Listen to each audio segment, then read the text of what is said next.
বেজে গেছে লোকসভা ভোটের দামামা। আর লোকসভা ভোটের প্রার্থী তালিকায় কিন্তু একের পর এক চমক। প্রথম তৃণমূল কংগ্রেস প্রার্থী তালিকায় চমক দিয়েছে, বড়সড় চমক, একাধিক তারকা প্রার্থীকে নিয়ে এসে। আর তার মধ্যে বিজেপি প্রথম দফায় 20টি আসনে আর তার পর 19টি আসনে প্রার্থী তালিকা ঘোষণা করেছে। আর এই প্রার্থী তালিকাতেও কিন্তু একের পর এক চমক। লোকসভা ভোটে কিন্তু কার্যত মোদির মাস্টার স্ট্রোক, কারণ সন্দেশখালী কাণ্ডে রীতিমতো তোলপাড় হয়েছিল রাজ্য রাজনীতি। লোকসভা ভোটের আগেই সন্দেশখালীর বাদশাহ শেখ শাহজাহান গ্রেপ্তার হয়ে রয়েছেন সিবিআই হেফাজতে।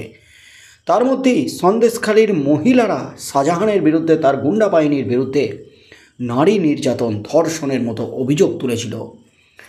আর যে সমস্ত মহিলারা বিক্ষোভ দেখিয়েছিলেন তাদের মধ্যে থেকেই একজনকে প্রার্থী করেছেন লোকসভা ভোটে নরেন্দ্র মোদী, বিজেপি। আর তাতেই কিন্তু চরম ফ্যাসাদে, চরম অস্বস্তিতে কালীঘাট। সন্দেশখালীর রেখা, যিনি শাহজাহানের অত্যাচারের শিকার, আর সেই রেখাকেই কিন্তু প্রার্থী করেছেন নরেন্দ্র মোদী, বিজেপি। আর তাতেই কিন্তু তোলপাড় একেবারে রাজ্য রাজনীতি। আর এবার সরাসরি মোদির ফোন রেখাকে। এই মুহূর্তে সবচেয়ে বড় খবর, প্রধানমন্ত্রী নরেন্দ্র মোদীর রেখাকে ফোন করে যা বললেন তাতেই কিন্তু তুমুল শোরগোল পড়ে গেল নতুন করে রাজ্য রাজনীতিতে। এই মুহূর্তে সবচেয়ে বড় খবর, বসিরহাটের বিজেপি প্রার্থী রেখা পাত্রকে ফোন প্রধানমন্ত্রী নরেন্দ্র মোদীর। ফোনে রেখাকে শক্তি স্বরূপা বলে সম্বোধন করেছেন প্রধানমন্ত্রী। আসন্ন লোকসভা নির্বাচনের জন্য রেখার ভোট প্রচার কেমন চলছে সেই সব বিষয়ে খোঁজখবর নেন মোদী। জানা যাচ্ছে, এলাকায় যে বিজেপির জন্য আম জনতার সমর্থন বেড়েছে, প্রধানমন্ত্রীর কাছে সে কথাও তুলে ধরেছেন বসিরহাটের বিজেপি প্রার্থী।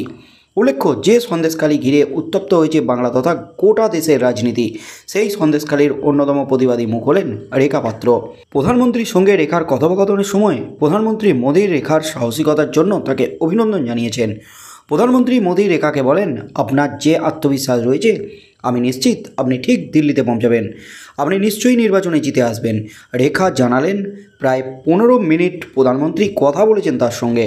যখন বসিরহাটের প্রার্থী হিসাবে রেখার নাম ঘোষণা হলো তখন এলাকার সামগ্রিক চিত্র কেমন ছিল সেই বিষয়ে সন্দেশখালীর আন্দোলনের অন্যতম মুখ রেখার থেকে জানতে চান নমো।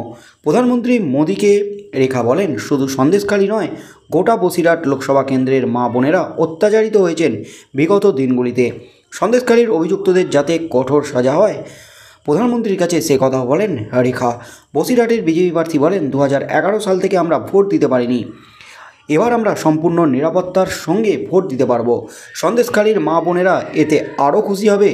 প্রধানমন্ত্রীও তাকে আশ্বস্ত করেন, রেখার উদ্বেগের কথা নির্বাচন কমিশনের দরবারে পৌঁছে যাবে এবং কমিশন নিশ্চয়ই প্রয়োজনীয় ব্যবস্থা নেবে। উল্লেখ্য, বসিরহাটে বিজেপির প্রার্থী হিসাবে রেখা পাত্রের নাম ঘোষণা হওয়ার পর সন্দেশখালীর একাংশের মহিলাদের বিক্ষোভ দেখা গিয়েছিল। এদিন প্রধানমন্ত্রীর সঙ্গে ফোনালাপের সময় সে কথাও তুলে ধরেন রেখা। বিজেপি প্রার্থী বলেন, কয়েকজন বিরোধিতা করছিলেন, কিন্তু তাঁরাও এখন মেনে নিয়েছেন। তাঁরা আমাকে জানিয়েছেন তৃণমূলের উস্কানিতেই তারা এসব করেছেন। তারা যা করেছেন সেসবের জন্য তারা ক্ষমাও চেয়ে নিয়েছেন। রেখা প্রধানমন্ত্রীকে বলেন, যারা বিরোধিতা করেছেন তাদের সঙ্গে আমার কোনো শত্রুতা নেই, তারা সকলেই আমার মা বোন, আমি সকলের জন্য লড়ব। বসিরহাটের বিজেপি প্রার্থীর মুখে এই কথা শুনে প্রধানমন্ত্রী বেশ খুশি। বলেই দিলেন, বিজেপি আপনাকে প্রার্থী করে খুব ভালো কাজ করেছে, কারণ যারা বিরোধিতা করেছেন তাদের হয়েও লড়াই করেন, এমন মানুষ রাজনীতিতে কমই আছেন। গোটা দেশ আপনার জন্য গর্বিত। তার মধ্যেই কিন্তু সুপার কনফিডেন্ট নরেন্দ্র মোদী, আপনি ঠিক দিল্লিতে পৌঁছাবেন। সন্দেশখালীর রেখাকে নিয়ে একেবারে কনফিডেন্ট মোদী। আসন্ন লোকসভা নির্বাচনে বসিরহাট থেকে বিজেপি প্রার্থী সন্দেশখালীর অন্যতম প্রতিবাদী মুখ রেখা পাত্র। প্রধানমন্ত্রী নরেন্দ্র মোদী স্বয়ং ফোন করলেন তাকে। ভোটের আগে বসিরহাটের সামগ্রিক চিত্র কেমন সে বিষয়ে রেখার থেকে বিস্তারিত জানতে চান প্রধানমন্ত্রী নরেন্দ্র মোদী। বসিরহাট থেকে রেখার জয়ের ব্যাপারে নিশ্চিত প্রধানমন্ত্রী। রেখার সঙ্গে ফোনালাপের সময় বসিরহাটের আমজনতার জন্য রেখার ভাবনার কথা শোনেন তিনি। সে কথা শুনে প্রধানমন্ত্রী মোদীও বলেন, রেখার আত্মবিশ্বাস দেখে তিনি নিশ্চিত যে রেখা নিশ্চয়ই দিল্লিতে পৌঁছাবেন, রেখা নিশ্চয়ই বসিরহাট থেকে জয়ী হবেন। বসিরহাট থেকে ভোটে জিতলে সাধারণ মানুষের জন্য কী প্ল্যানিং রয়েছে রেখার, সে কথা শুনে প্রধানমন্ত্রী এতটা আশ্বস্ত হলেন যে মোদির সঙ্গে ফোনালাপে রেখা জানালেন তার সংসারের অবস্থার কথা। কিভাবে প্রতিনিয়ত দরিদ্রের সঙ্গে তাদের লড়াই করতে হয় সে কথাও মোদিকে জানালেন তিনি। বললেন আর্থিক অনটন দূর করতে তার স্বামীকে ভিন রাজ্যে গিয়ে পরিযায়ী শ্রমিক হিসাবে কাজ করতে হয়।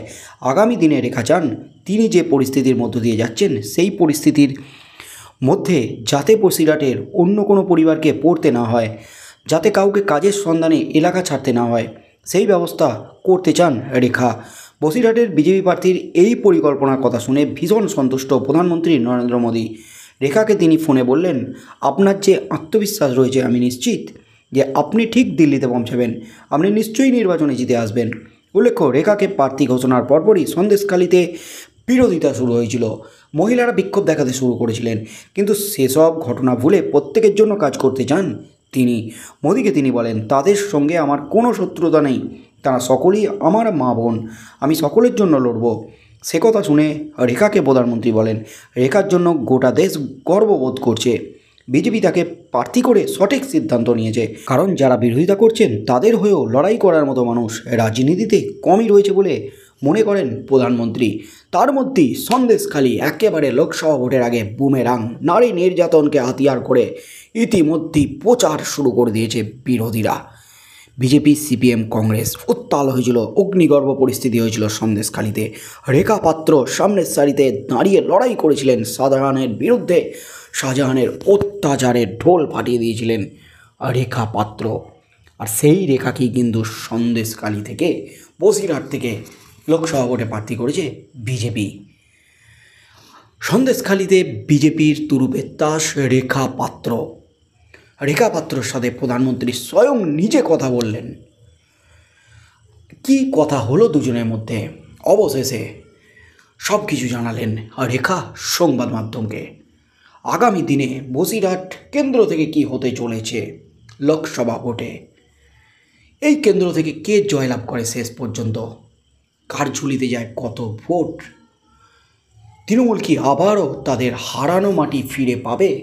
সন্দেশখালীর বাদশাহ শেখ শাহজাহানের অনুপস্থিতি কতটা প্রভাব ফেলবে তৃণমূলের ভোটে, কি হতে চলেছে আগামী দিনে লোকসভা ভোটে, সেদিকেই চোখ থাকবে গোটা রাজ্যের।